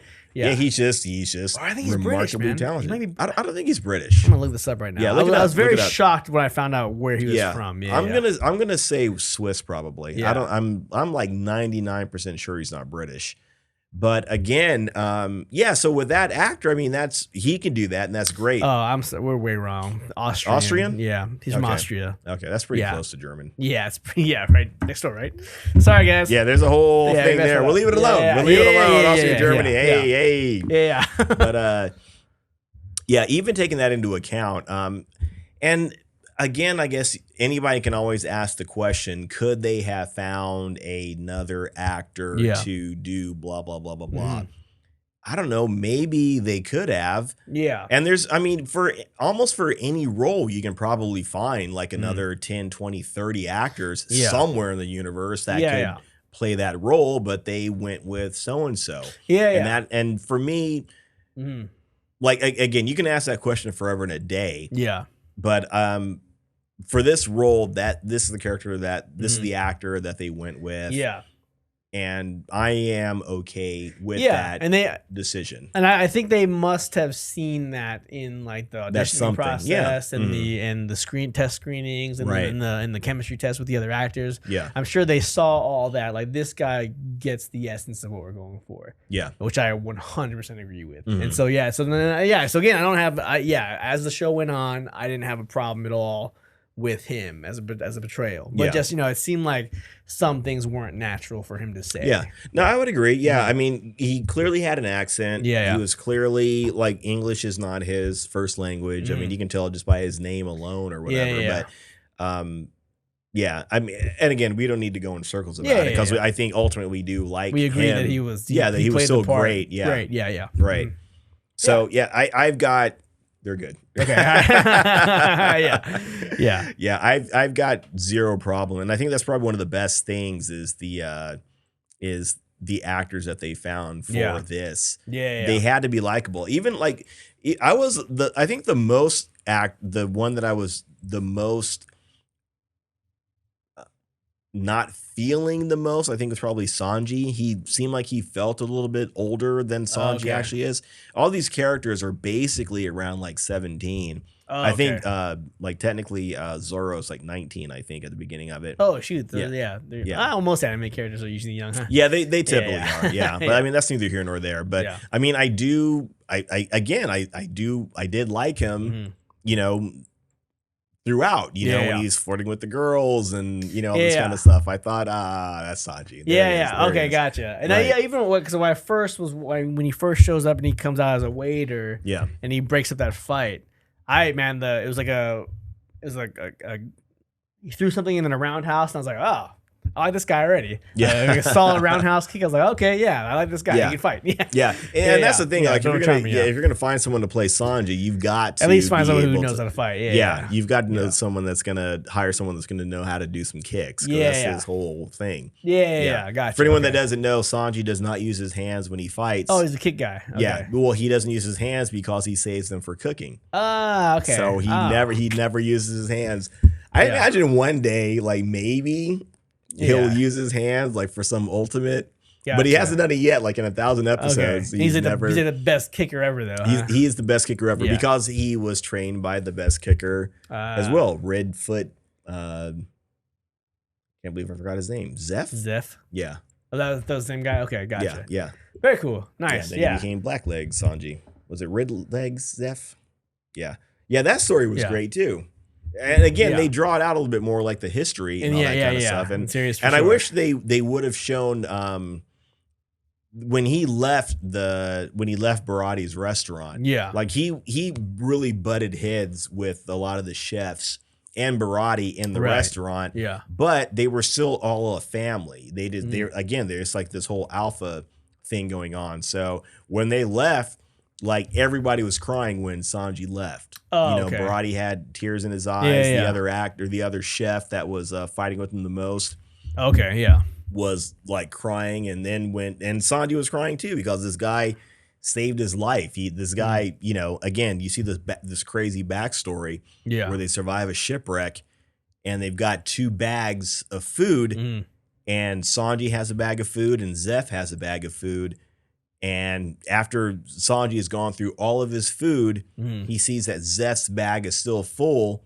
And he's like, I'm going to go get his food. Yeah. And he opens it up and it's just like, a bunch of trinkets in it. And he gave Sanji all of his food. Yeah. And then they were there for so long. It's like, I didn't realize how long they were there. I forgot how long they were there. In the series, it said like 85 days or something. Yeah, it was a long time because it was like, 3 days go by, 5 days, and then it turned into like 15, 30. Yeah. And I was like, damn, you guys are on this thing for 30 days, like with no food? Yeah. And then it turned into 50? Yeah. I was like, what is going on right now? They're still alive? Yeah. So, but it made it that much more impactful. Yeah. And, and then like later on, hopefully we'll get a chance to see how serious Sanji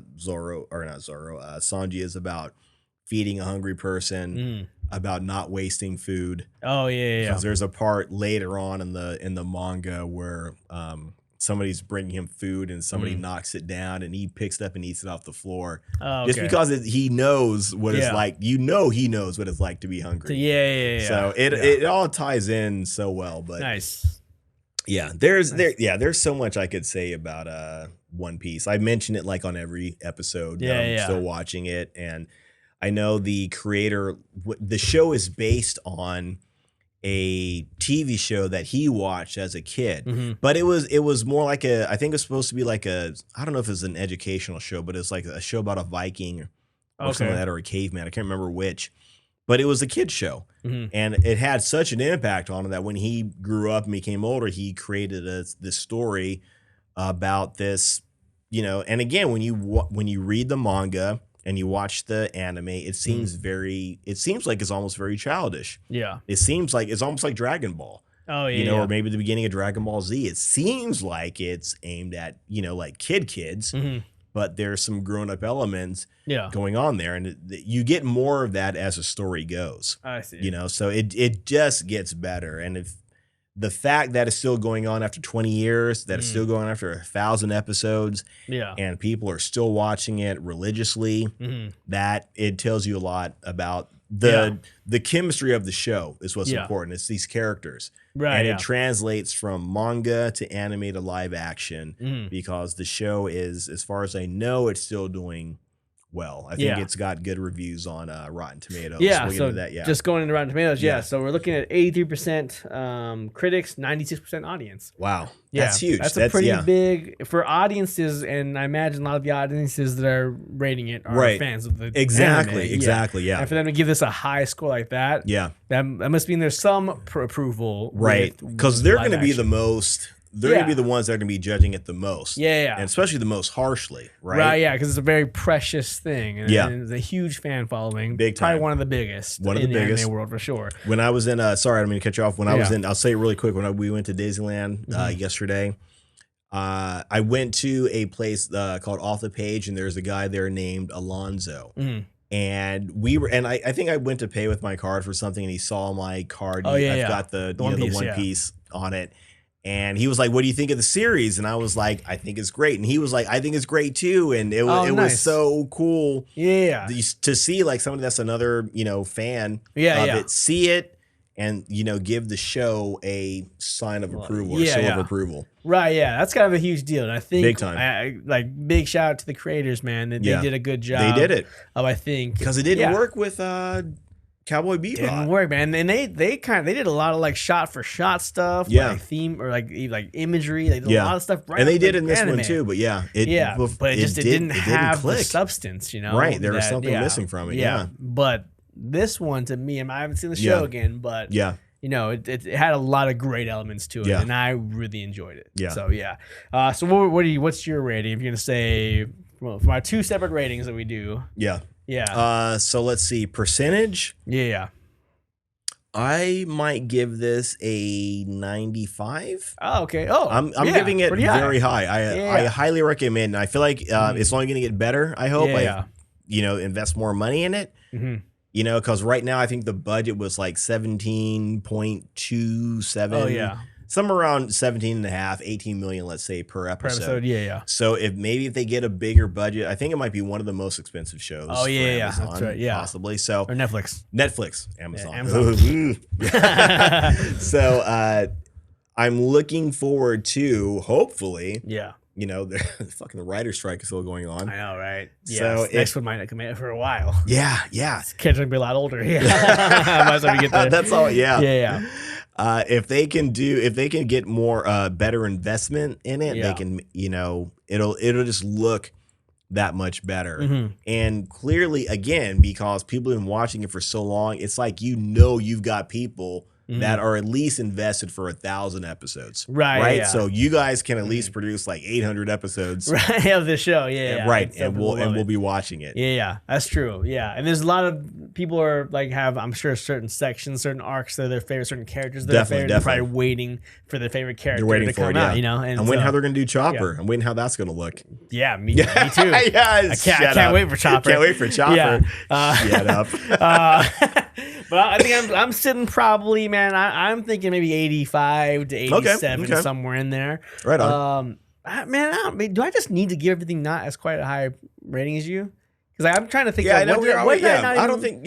We typically. Because what did I not like about the show? Nothing really. There wasn't a lot of major things that made me turn off the show. I like the show a lot. Let's give it even 90 then. Okay, let's go 90. I'll give it a 90 because there were a lot. I had so much fun with the show. I was like, I was actually genuinely excited through some of the episodes. I was like, dude, this is really engaging. I love this world. Love these characters. So that's the thing about that world. It's so captivating. Right. So I cannot wait to start watching the anime because I feel like there's a lot more to unpack. And now that it seems like a lot of people can like both, Yeah, they did a good job of doing both. Yeah, the adaptation and the original. I think now I can give myself permission to start watching the anime without having to judge the live action one going forward. Right. Yeah. So I'm pretty did your mom? Did she watch the live action? She hasn't watched it yet. Okay. She said she wanted to start today, but didn't get a chance to. Yeah. But her and actually my dad's I think seen a few episodes with my mom here and there, and they're both like, the anime. We don't, the anime, and they're like, we don't know, the characters don't look right, they don't, right, and that was again, I get it, that was my thing, like how they look, but I think they capture the spirit of each character enough. And I think my dad will like it. Yeah, and I imagine my mom will like it too. Yeah, she has a lot to draw from though. She's seen all the episodes. Sure, but sure. I think there's enough about the show. I'm curious about that too. I feel like I feel like your mom might be, and again, I don't know. She might be a little more critical, maybe. A little more critical, maybe. a little more invested, so to speak, in the anime version. Yeah, but I'd be curious to see what she thinks about it. Right, yeah. I know MC Podcast out in Australia, our buddies out in Australia, they seem to like the live action one. Nice. They talked a little bit. I've seen a couple of their clips talking about it. Okay, I need to watch that. Seem like they enjoyed it for the most part. Yeah, that's cool. Yeah, I like that. Yeah, because there are some big anime fans. Yeah, exactly. They're huge. So. Watch all the anime. Yeah. So, so I think overall, solid show, man. I say, man, watch it. Yeah. Watch it when you get a chance, or watch it as soon as you can, because it is a fun show. If you like pirates, if you like fantasy, combine them together, man. It's a perfect world. It's all there. It's everything you want. It's all right there. Yeah. So 100%. Like watch it. Yeah. Drop what you're doing and watch it. Drop what you're doing. Drop what you're doing and watch it. This is the next show that you should be watching. Yeah. Or the show you should be watching right now. But yeah. And that's like the iconic. Moment. I'm excited to get there. I'm excited to get there. Yeah. Cool. All right. So anything else? Anything we're into real quick before we wrap up here? It's just doing this. Looking forward to getting Greg will be on the show. Oh, yes. That's what big we're looking announcement. forward to. Yes. Next week we got Greg Sorber, the author of the Mech Haven series. He's coming on the show to talk to us about his book and some other stuff. Yes. Yeah, really. We're going to talk to him, maybe talk about the publishing world and all that kind of stuff. And then get into our love of geek culture. Yes, which is the whole point of the show. Right, right. Was there anything you're into? I'm still watching Dragon Ball. I'm actually pretty close. He beat the Piccolo thing's done, King Piccolo. Yeah, or Ma Junior. Yes, now Junior is around. Ma Junior is actually Piccolo. He was. He just beat Piccolo Daimo. Yeah. He just beat him. Yeah. I don't think he was called Piccolo, though. He was called Ma or something, right? Was he just called Ma? In the one that like spit out the eggs and no, he was Piccolo Daimo. Was he called? Okay. Yeah. And then the next one he hasn't been named anything yet. I think Piccolo then is Ma Junior. Okay, man. Because Ma means evil, basically. Oh, yeah, that sounds right. Yeah. He's doing some evil stuff already. And then so Piccolo is like Piccolo that we know from Dragon Ball Z. You're at that part. So the kid, the junior, that's Piccolo, right? Ends up being Piccolo. Yeah. Okay, from Dragon Ball Z. Yeah. Okay, yes, I'm there, and so you're almost at the end then. Goku's just started fighting Mr. Popo, at Kami's place. Okay. Oh, okay. Yeah. Okay. It's in the home stretch there. Yeah, so I'm literally probably within the last 25 episodes, I think. Something like that. Yeah. And that's great. But I watched School of Rock again. Oh, nice, the first time. It's been 5 or 6 years, maybe longer since. It's been a while since I watched, but I know there's a point in time where I was watching it like all the time, every other day, or whenever it came on TV. It is, man. It's that I understand why Jack Black became as big of a star as he is after that movie, because he nails it. Yeah, he nails it. He is like he was. I can't imagine that they wrote this movie without Jack Black in mind, because like we need a guy who can sing, we need a rock and roll guy who's into all the rock and roll, knows all the rock stuff, and can perform and be funny, his own brand of style, then do with these kids. It's a great movie. You never got the let out?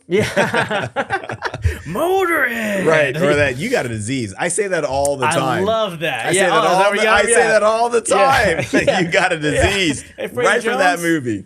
Shut up! Or like when he's like, does that mean you're drunk? He's like, no, it means I was drunk yesterday. There's so many great lines in that. I mean, there are a lot of moments that are very geared towards kids. Very, I always call it the Home Alone moments, where it's like this is meant to make kids laugh, Yeah. And there's a lot of those moments in there that I've noticed more so watching it now as an adult. I have to watch it again. But overall, though, because I still even think like a bunch of kids playing at the Battle of the Bands. Are people gonna love that or not? I don't know. Like in real life, you know what I mean? Well, did you hear about when they made live action.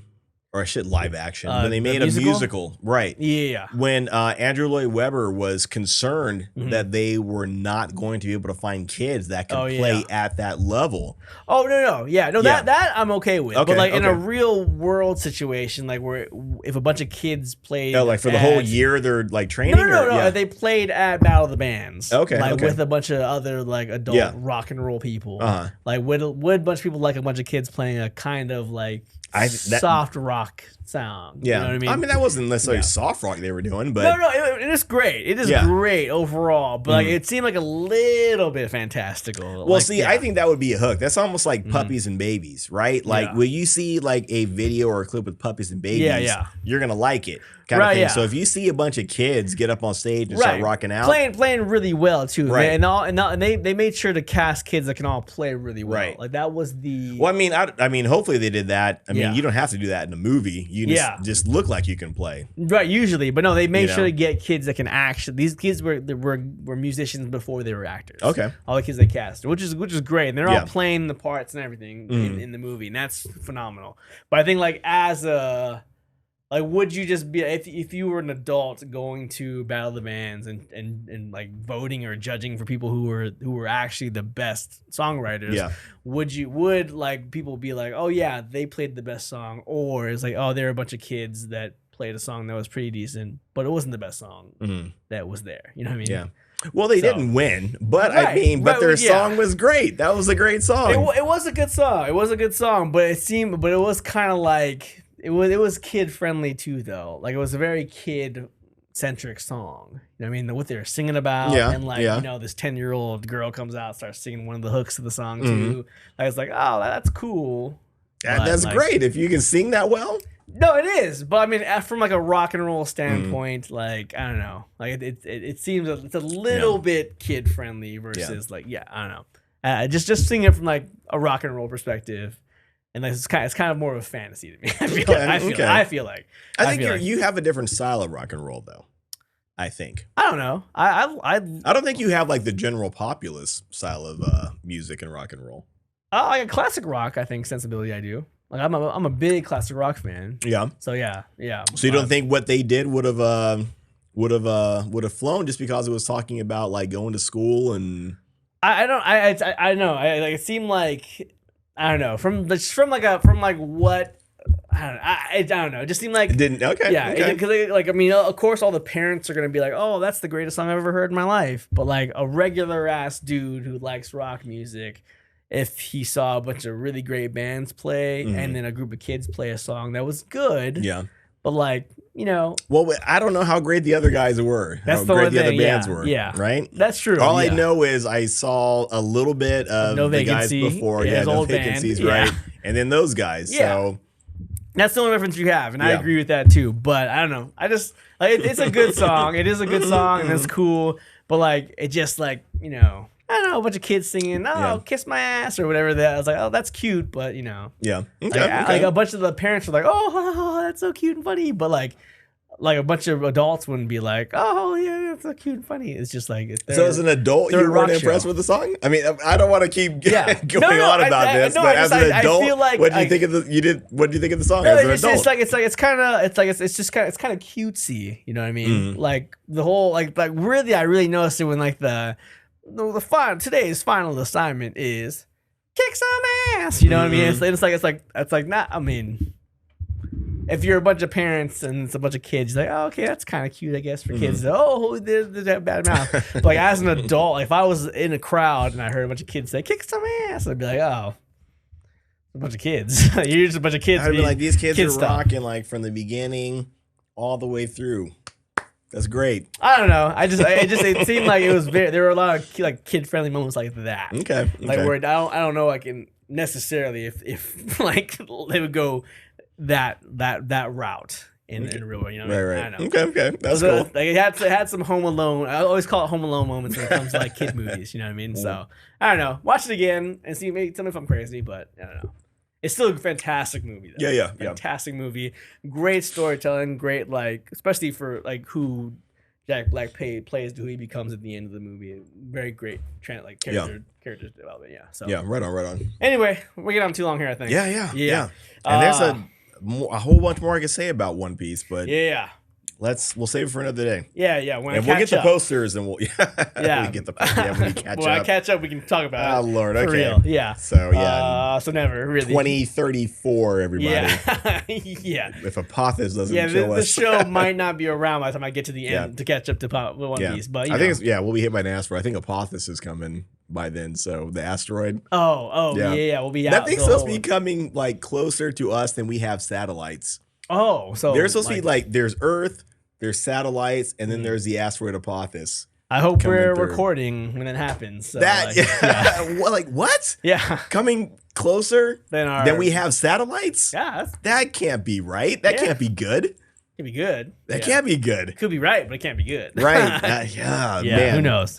Who knows? Anyway, if we get there, we get there. Yeah. But anyway, let's check out the podcast, guys. Right. That's talking about One Piece, the series. Please check it out. We think it's great. It's great. It is good. It is very good. I can't wait to check out the anime to catch up with everybody else with the One Piece site. But, read the manga. It gets just curious. It just gets crazier. Yeah, go out and get yourself a straw hat like I have here. Or get yourself some earrings for your 3-sword style technique. Exactly. This is my mom's hat, so I had to borrow it from her. Yes. And these are also her earrings. So that I'm wearing. But anyway, you guys check it out. We're at the Gots Pod, but we're also on Facebook and YouTube at Geek Off The Street, which is the name of the podcast. You can check us out everywhere. We're everywhere, all over the place.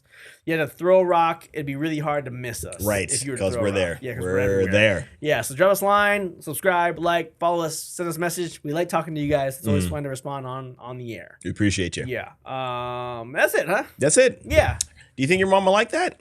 That? Yeah. Probably.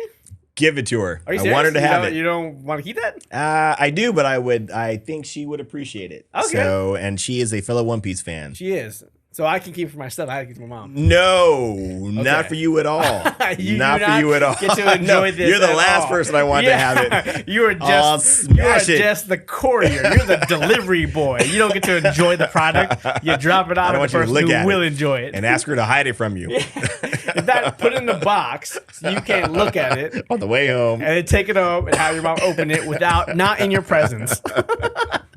You leave. Yeah, right. You drop it off and you leave. Yeah. That's the kind of person I am. Yeah, that sounds all right. That sounds all right. Okay, I'll for sure. Thank you, man. I'll take it to her. But yeah, anyway, next week, join us to talk to Greg Sorver and it's going to be a great episode. Yeah, we're going to have a lot of fun. This guy's one of us. So yeah, cool. Exactly. He's the greatest guy. As far as I know, I haven't met him yet, but we'll see. Yeah, you'll like him. You'll like him. Cool. All right, anyway, my name's Trent. And my name is Marc. And this has been Geek Off The Street. Man, we are getting back to our old times, 1 hour and 40. Yeah, I know.